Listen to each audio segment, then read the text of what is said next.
By default, the human nature is actually to resist change.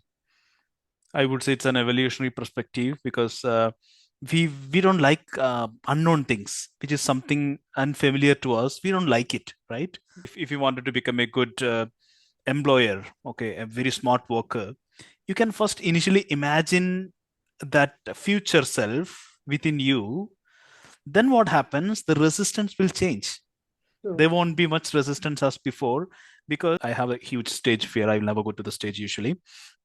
But these are some of the problems because which actually stopped my growth as a human being, as an individual, as a corporate employee. It has created so much noise and problems in my life, which I could see that I was trying various solutions to make or correct my behaviors or to adopt to align with my corporate profile. When you're in child, when during your childhood, if someone says that you are not good in that, and you have take it inside your heart, right, then your whole biology, the whole brain, whole body, everything will work towards to make it true once you believe something. So if you believe that you are not worth, maybe you have took it as an opinion from someone, then your whole body, the whole body works to make it true. So you already have so many such beliefs inside you which you have created by your own, or you have received some opinion from others. This is called the limiting beliefs. It is limiting all your powers within True. you. You can think big, you can dream big, but unless you have a small steps towards it, the consistent steps towards that, it is just again collection of thoughts and just a big mind, that's all.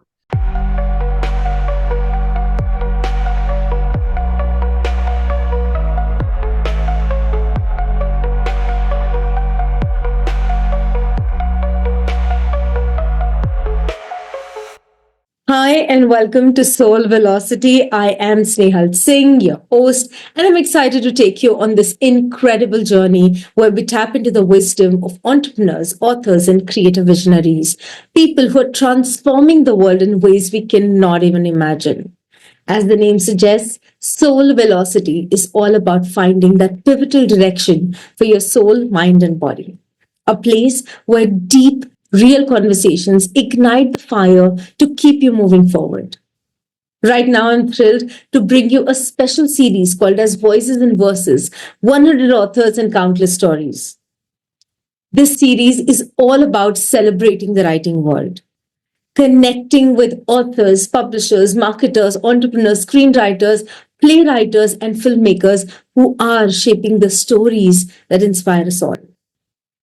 Through these conversations, my goal is to encourage aspiring writers, support seasoned authors, and spark new ideas that can inspire you to take you on your own creative journey to the next level. Whether you're here to learn, connect, or simply just enjoy some amazing stories, you are in the right place. Let's dive in together.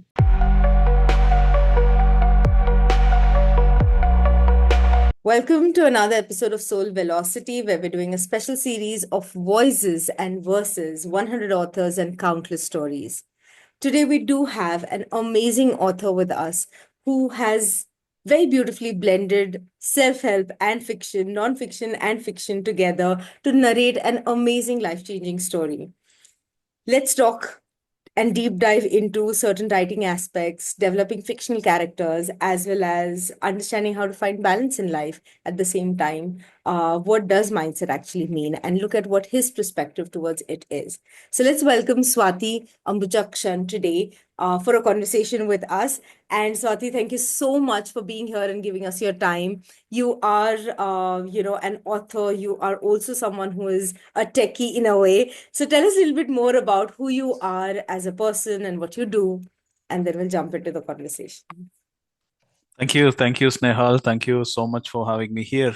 Yes, so we had a talk before, so I'm very pleasant seeing you as a smiling face. So, okay, I can give you a quick introduction about me. My name is Swathi Ambujakshan.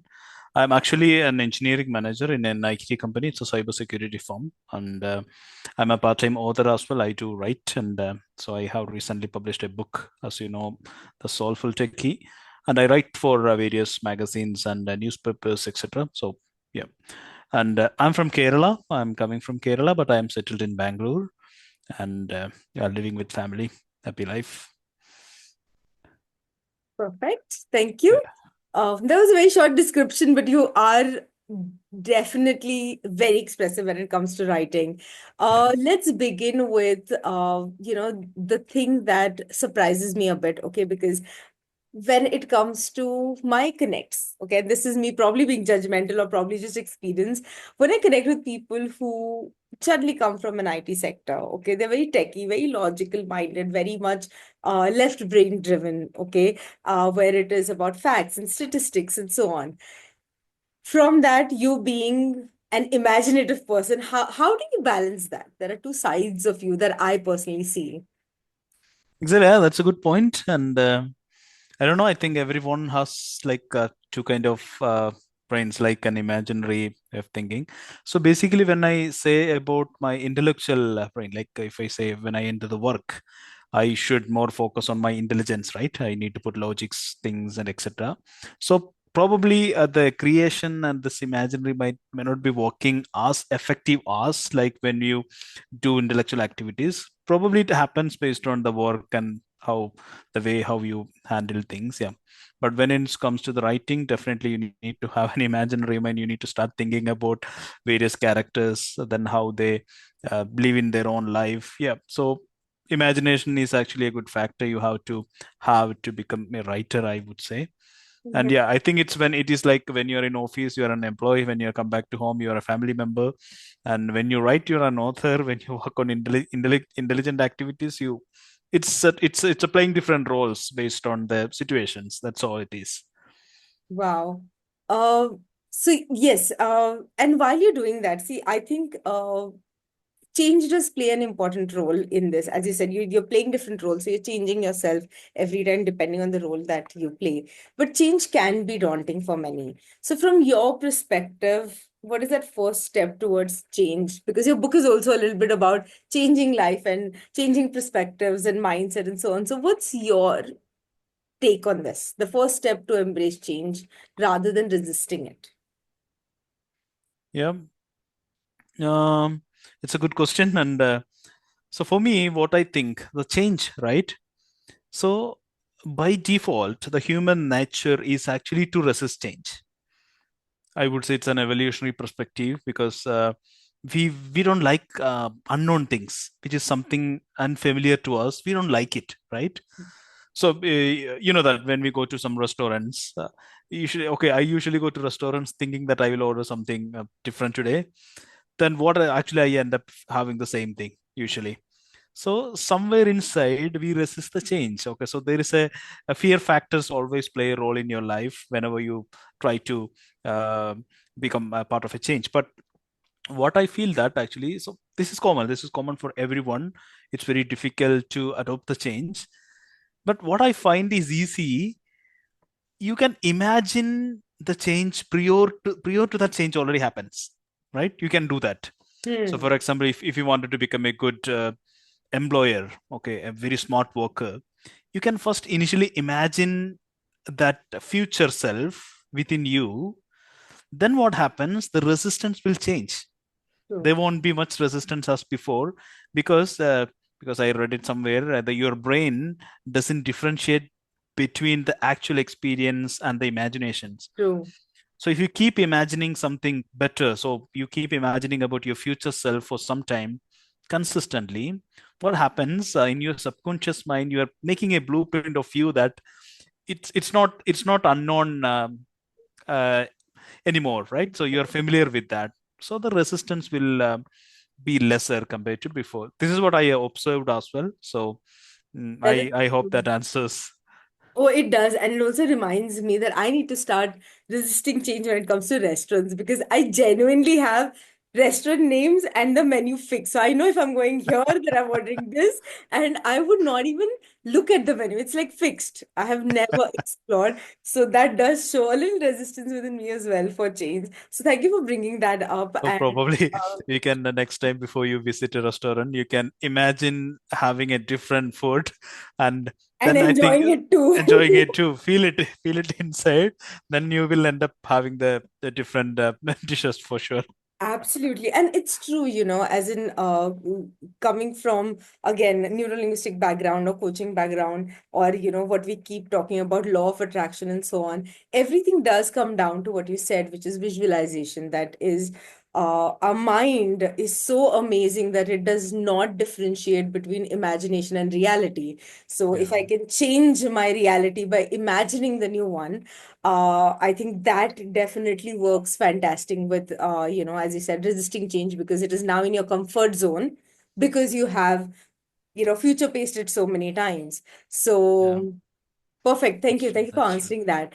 Swati, let's come to your book, which is The Soulful Techie, where you are telling a tale of Vasudha. And it is a tale of reprogramming life. It is about change, as we spoke about. Okay. So, how did the challenges faced by Vasudha in this book, okay, reflect the struggles of people who are either going through transition or experiencing transition in their life? So I just wanted to understand the question is actually how I can resonate with this character in the book, right? How I Yes. can relate it with.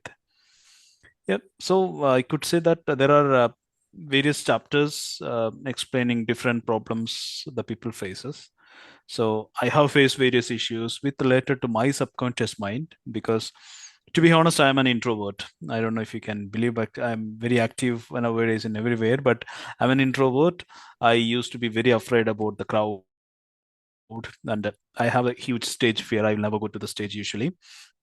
But these are some of the problems because which actually stopped my growth as a human being, as an individual, as a corporate employee. It has created so much noise and problems in my life, which I could see that I was trying various solutions to make or correct my behaviors or to adopt to align with my corporate profile.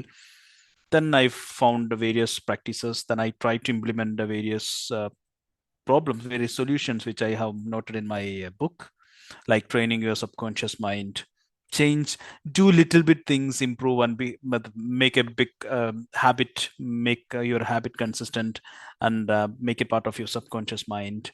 And if you wanted to become someone, feel and imagine that person now, and you foresee that future and feel that future self inside you, then the change happens automatically.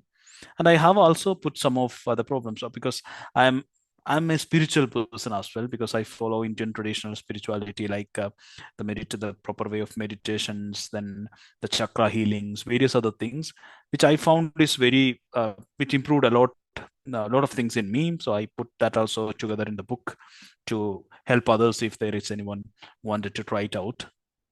So these are, I think, every characters, and basically the Vasuda's problems is actually some of the problems from my life, and some problems which I have seen outside in my company, or it's outside my world in my family, or some um, imaginary characters as well.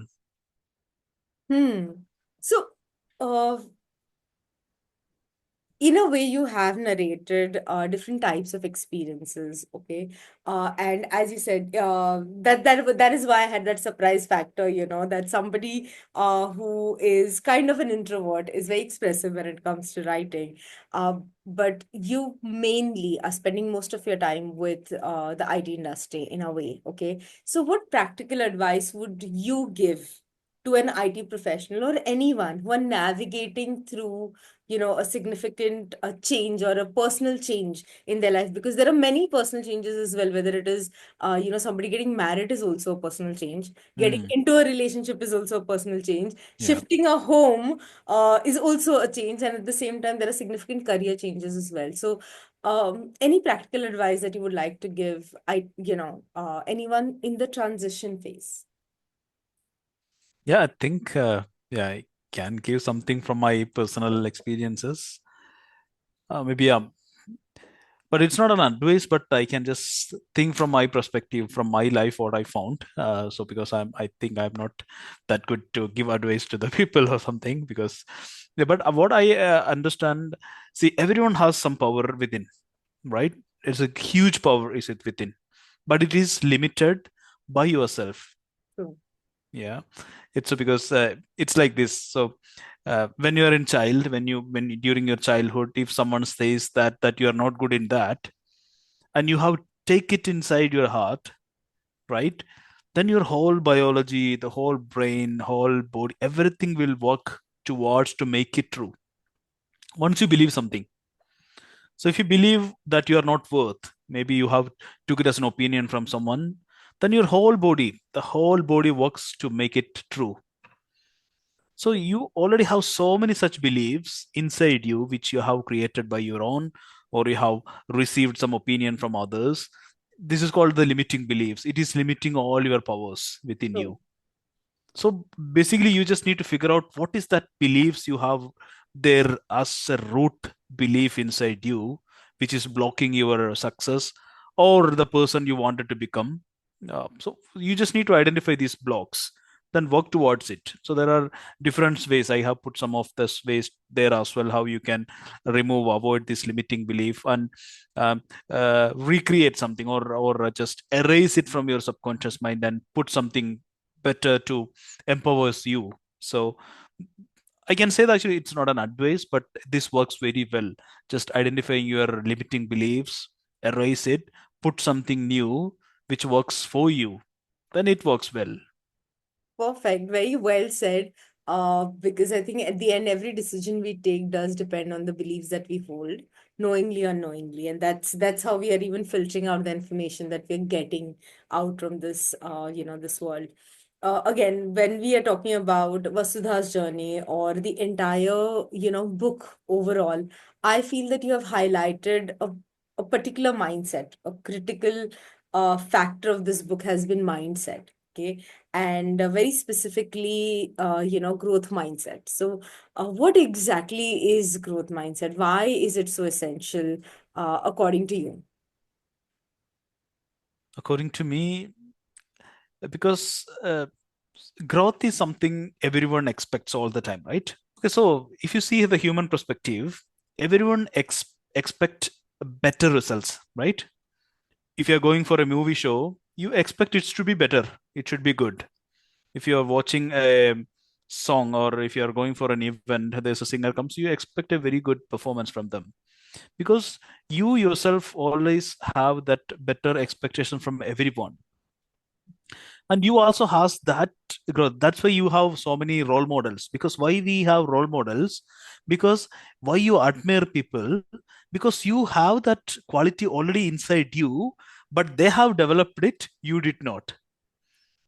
You understood, right? That's Makes why you sense. admire, we admire people.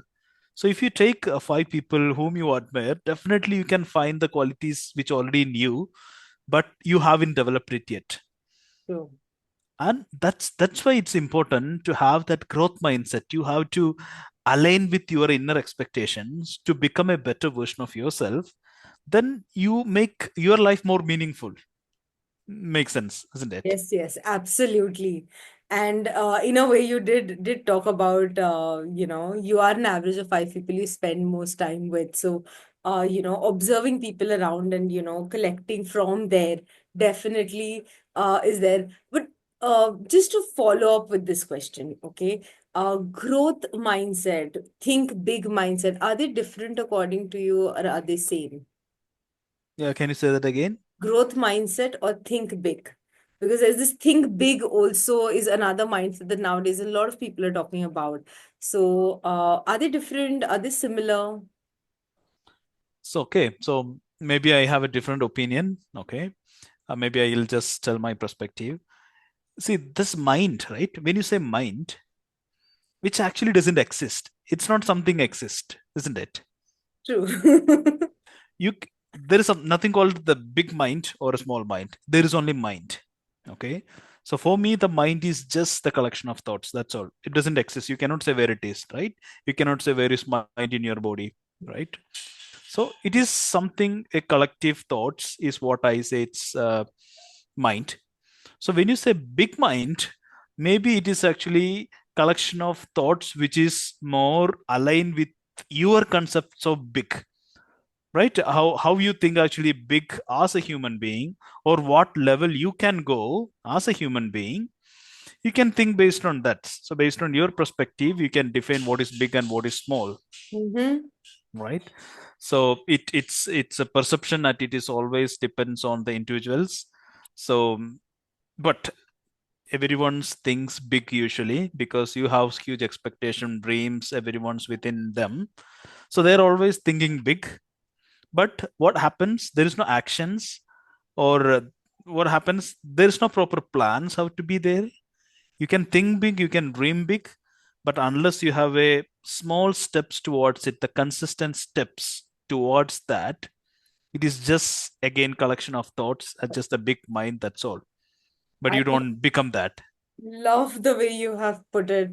Uh, there is no big or small. It is how you look at your thoughts, and it's a collection of thoughts. Thank you. That's definitely a new perspective altogether that you've given us. Any particular, moment or a personal story that you can share, which actually, or lesson that you learned that you feel shaped your understanding about mindset or mind? My personal story about mindset, I need to think. So it's like this, okay?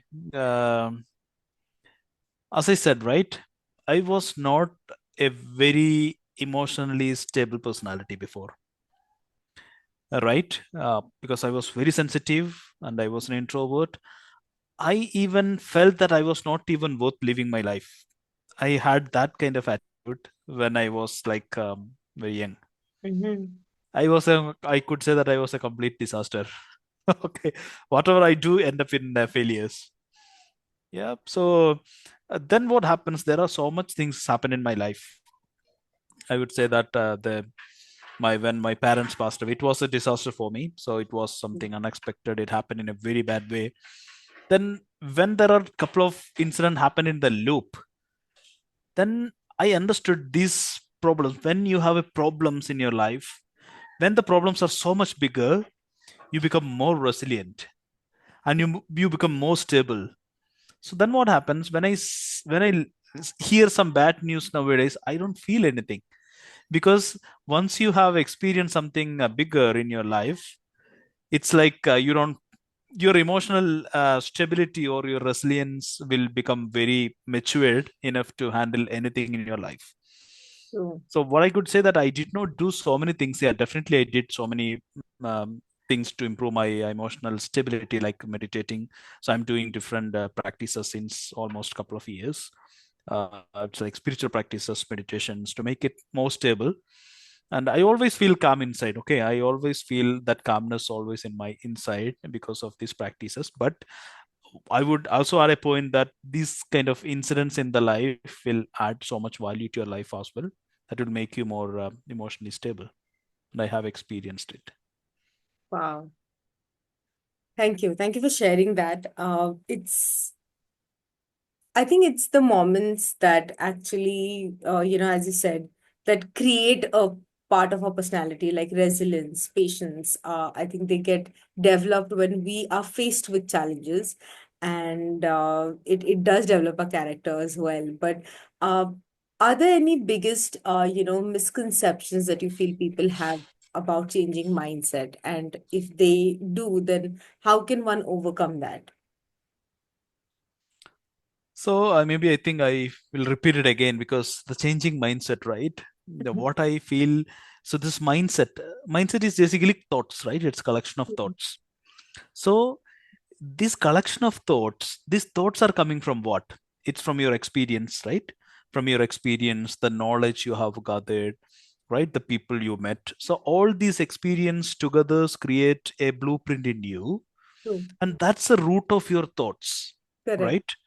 So unless you change this blueprint inside you, you cannot change your thoughts because it comes from inside this blueprint. You can try it, okay? You can try to change your thoughts, you can do various things, but it never changes. Maybe it changes for some time, it goes back to its basic nature.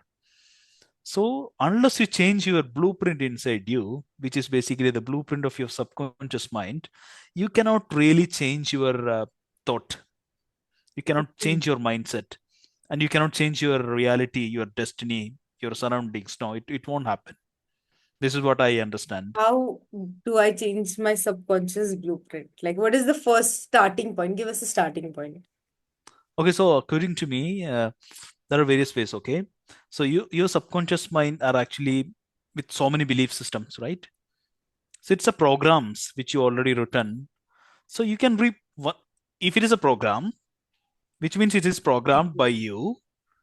Definitely, you can change it, right? Because it's programmed by you. So Perfect. the so consistent thoughts, I would say a consistent thought will create or it will modify your blueprints of your subconscious mind. If you think consistently as a success person yourself, as a future self, you consistently think about it, it change your blueprint. So maybe I can show an example I written. I think this is not from me, but someone. So when you try to buy a car or a bicycle or a mobile phone, and when you do some research on it, and when you take a test drive on your car, then as soon as you do these test drives and think about it, then when you go to the road, you start seeing this car everywhere, right? Yes. So so it's because you put some thoughts there in your mind, and your brain is start filtering based on what you put in your mind.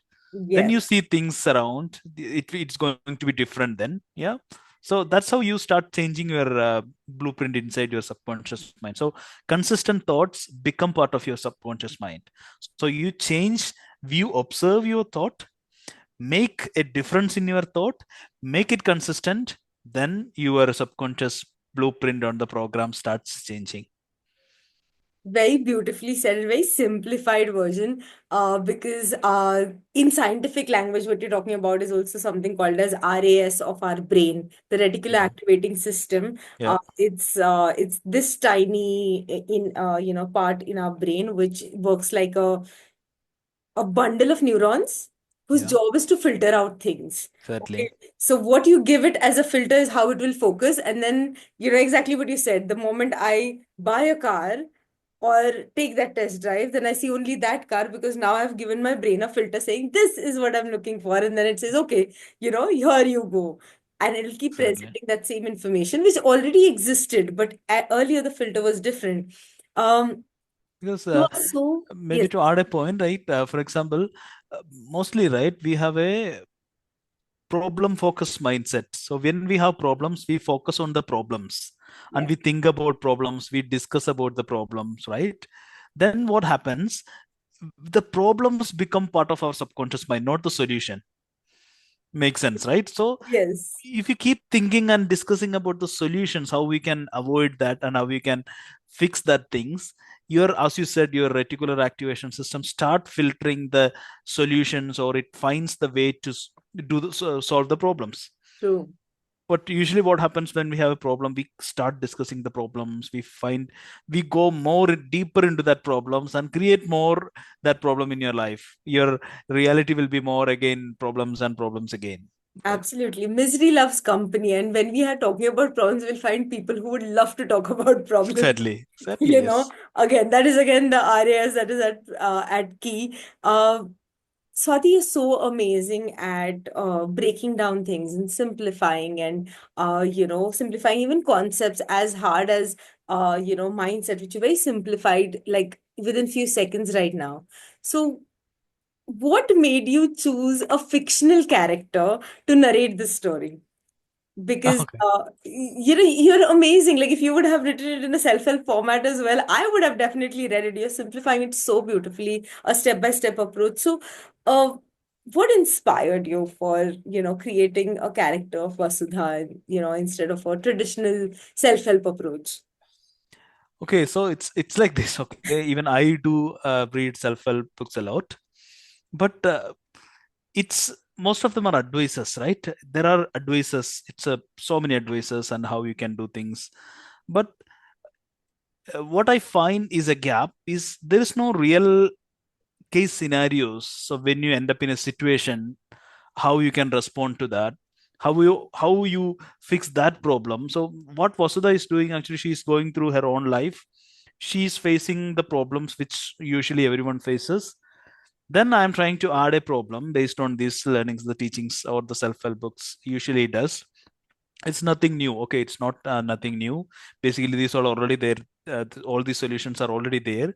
So I'm trying to put these solutions to the exact problem what Vasudha faces, and telling her what exactly you are supposed to do when these problems occurs in your life, so that people can resonate, we can relate it with their own life, right? Because all the Exactly. problems has Vasudha faced is the problems everyone might have faced already in their life.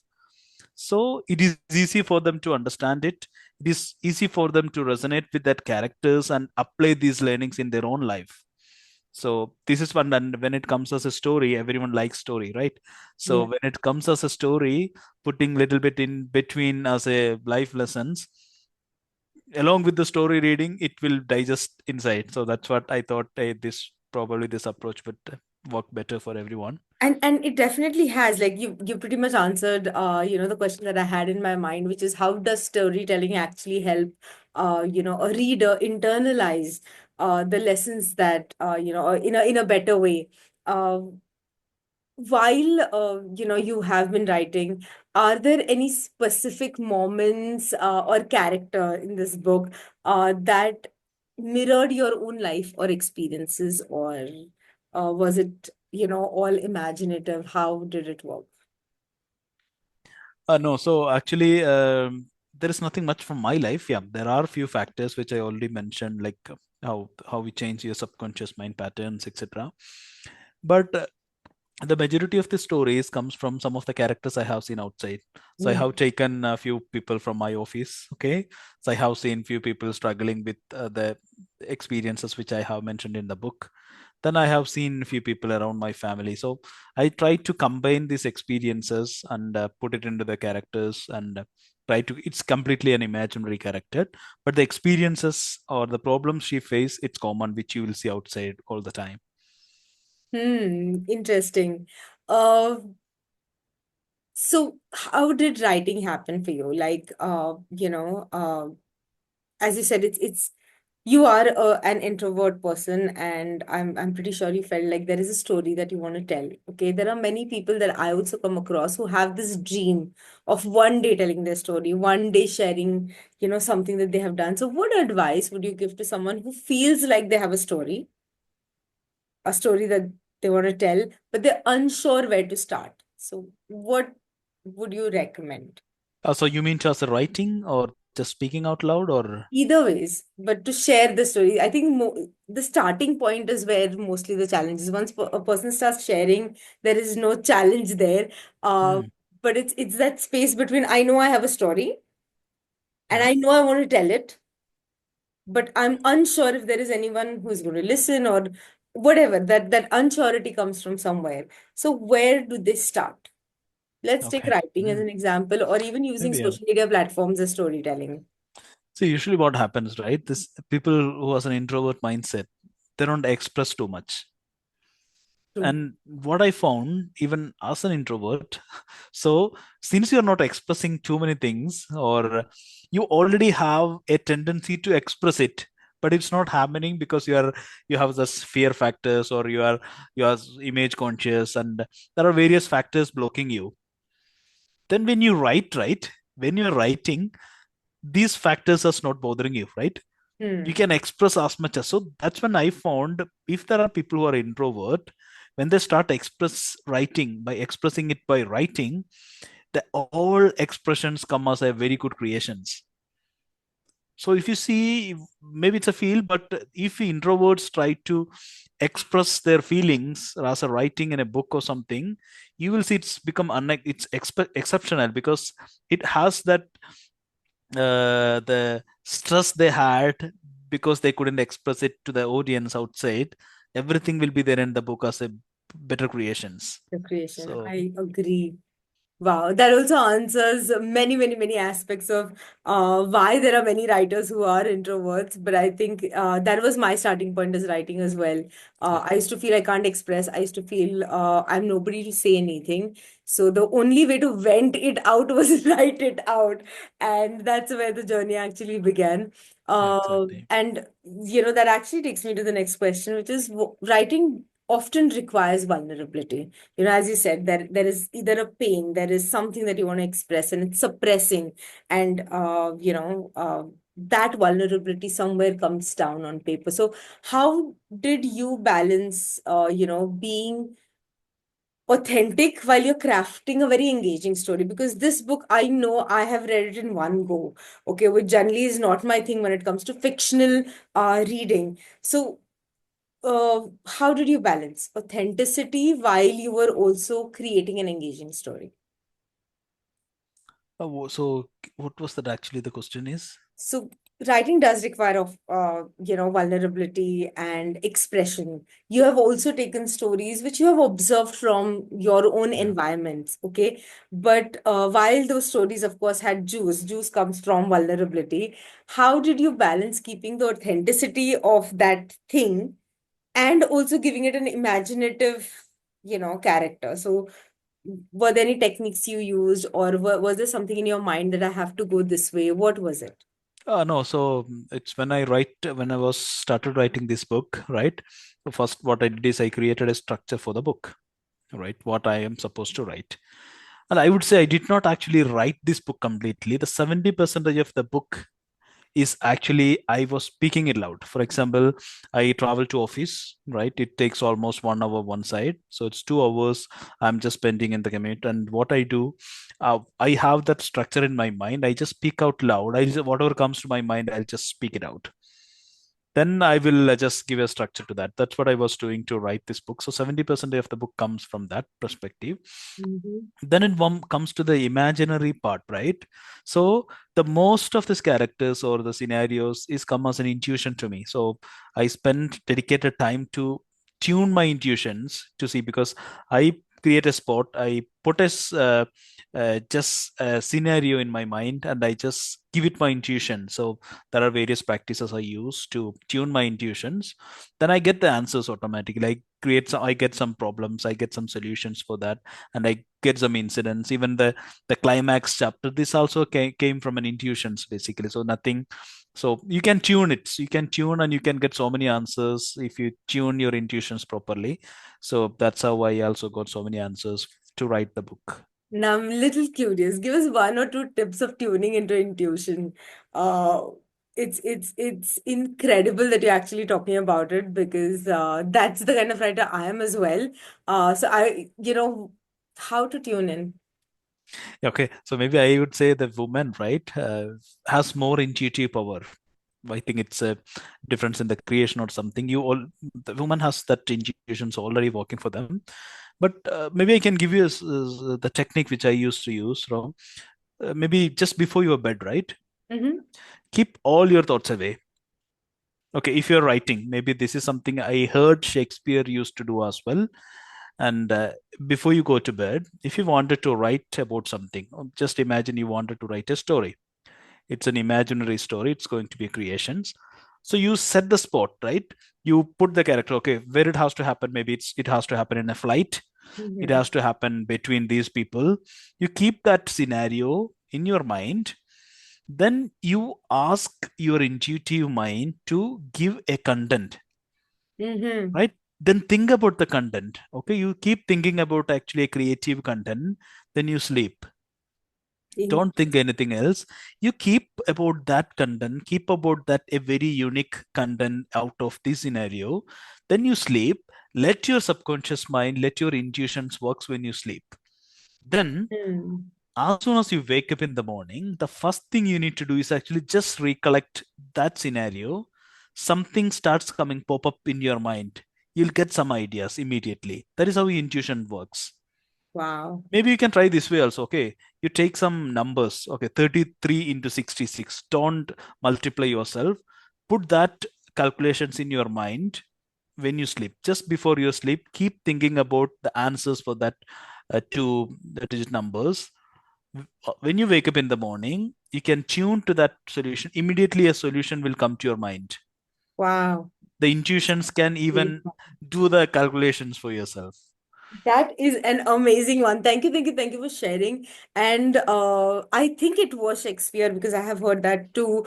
And I would say that has been a very beautiful way of tuning in. It's something that even Julia Cameron talks about in The Artist Way, where you focus on what you want before you go to sleep, and the first thing in the morning you do is morning Exactly. pages. And she Exactly. promotes morning pages. She's been promoting morning pages for over 3.5 decades Oh, now, okay. Yeah. and it answers everything that you're saying very beautifully. So thank you for sharing that. Let's talk about that last aspect, which I also spoke to you about earlier as well. That many people do think that I do have a story to tell. Now, there are people who write that story. Okay, they have Hmm. written their books, or they have written at least 80% of it. Okay, and then they just don't complete it. So, what mindset shift should an aspiring author or a writer needs to embrace, according to you, to finish that book and share it with the world? Because many Oh, books don't go public. that's good question. So I think it's very easy. So as I said before, right, what I did, I was imagining me finishing the book, publishing it, and I was even visualizing it. I'm going to the office, giving all my books to the others. People are just receiving it, appreciating me, giving me shake hands. I'm writing my signatures on the book. So I just visualized it very intense with the deep emotions. Every day I used to do that.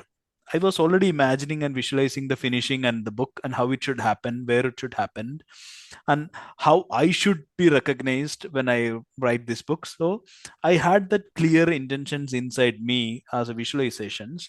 Then it works. Then you don't need to put so much effort. The whole universe will help you to do that. You will get ideas. When you start writing, there is no obstacles. Everything will flow smoothly, that you will end up, there is no choice for you. Without finish, you will end up with finishing the book without even you realizing it. That's what happened to me. Beautifully said, and thank you for simplifying this, because that is exactly, and this brings our entire conversation to completeness. We started with subconscious, giving our subconscious a task, and giving our RAS, which is a technical part which actually exists in our brain, a task of what is it that I want, and then Yeah, actions become easier because you know where you're going. The destination is filled into your subconscious mind. So thank you exactly. for sharing that. Swati, one last question before we close, and that is anything that you would like to share as a mantra, okay, to our listeners. Our listeners are mostly authors, entrepreneurs, and change makers. So anything that you would like to say to them. Okay, so when you say about mantra, right? Maybe I can relate it to an affirmation. Okay, so it depends on any very individuals. S- So there is no single mantra or success for everyone. Okay, so there is nothing Mm, like that. So, true. but anyone can find a mantra for them. So I'm not talking about the real mantras, but an affirmations, a short word for you. You can keep chanting it inside your mind, Mm-hmm. but it should be based on who you wanted to become and what's your passion. Are you wanted to become a writer, or you wanted to become an entrepreneur, you wanted to become a billionaire, or you wanted to become a spiritually enlightened personality? So you decide whom you wanted to become, Yeah. then you find an affirmations to empowers you to become that. Hmm. Then you I love start that. saying it. For example, you wanted to become rich. Okay, and you say that I'm rich. Make a mantra of that. You keep saying that inside. Then you are tuning your subconscious mind. You are making the change your blueprint. You are reprogramming yourself. Then you will find opportunities to become that. Or you wanted to become spiritually enlightened person, you can say that I'm spiritually enlightened. Then you start finding books wherever you go. You will start meeting people who is aligned with your goals. It could be anything. So based on what passions you have or what Mhm. you wanted to become, you choose a very short word, but it should not be like I will become in one. No, It has to be feel I. it is, yes, feel it is, it's already happened. Mm-hmm. I am, or I already become that. When you think what happens, okay, this is a point. When you say I will become, basically what universe understand that you lacks it, right? It's lack. You Not don't have ready. it. Hmm. No, you don't have it. That's why you say you will become. So Hmm. if you send a signal to universe that you lack something, the universe will ensure that you lack it forever. Right. So Wow. when you give an emotions that you already have it, you already had it, you already you already feeling it in the present, you get more and more of that from the universe. So you need to say it in the present, I am, or I already that, I'm already become that. So you can create a mantra for yourself for anyone based on what you want to become. I think you have given the best formula. Thank you. Again, as I said, I think your gift is to simplify things, and you have simplified so many complex concepts today in a very beautiful way. And I also love the way you spoke about why we choose not to say "I will," or most of the times people say it's future tense, get it in the present. Yeah. You simplified it very beautifully. So thank you for that, and thank No you so problem. much for Yeah. giving us your time today. Guys, if you haven't yet picked up the book, the link is already there in the captions. This is Swati's book, The Soulful Techie. It's a story of Vasudha. I promise you will connect with the character, irrelevant of your age, irrelevant of your sex. You would just connect with the character. It's so well written. So thank you once again, Swati, for being here and for giving us your time. It was great talking to you, Seetal, as always. You're so pleasant and you asked so many meaningful questions, which I could feel that actually there are so many things came out from my side as well, which I did not even plan, right? So it was great connecting with you. And I put, so whoever, if there's anyone want to read my books, and I put some, my LinkedIn in the background profile. You can always reach out to me and drop me a message. We can interact, we can discuss as well. So thanks, Snehal, for having me here, and we'll talk again soon. Yes. And thank you so much, guys.